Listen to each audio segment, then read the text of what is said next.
Brillanti Musicals, kull nhar ta' ħamis fit-8:30 dejjem fuq One.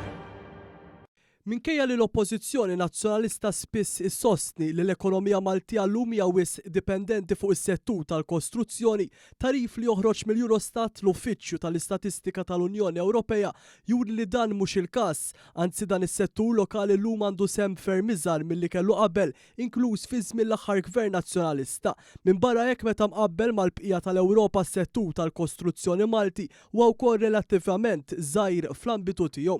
Minn dan it-tarif jirriżulta li bejn l-2003 u l-2012 taħt l-aħħar amministrazzjoni tal-Partit Nazzjonalista, is-settur tal-kostruzzjoni kellu sehem medju ta' 5.7% tal-valur miżjud. Matul dan il-perjodu l-industrija tal-kostruzzjoni kienet tikkostitwixxi kważi 6% tal-valur miżjud tal-Unjoni Ewropea u 5.9% f'dak taż-żona euro.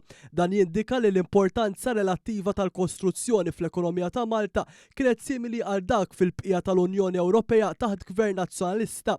Bel-2013 u l-2022 iżda is-sehem tal-industrija tal-kostruzzjoni fil-valur miżjud niżel għal 4.2%. Ħafna setturi oħrajn bħal gaming, is-servizzi professjonali u s-settur tat-teknoloġija tal-informatika kibru pass ħafna aktar maġġel mill-kostruzzjoni. It-tnaqqis fl-importanza tal-kostruzzjoni nħass l-aktar fin-nofsinhar tal-Ewropa li ntlaqtu ħażin ħafna mill-kriżi ekonomika ta' wara l-2008.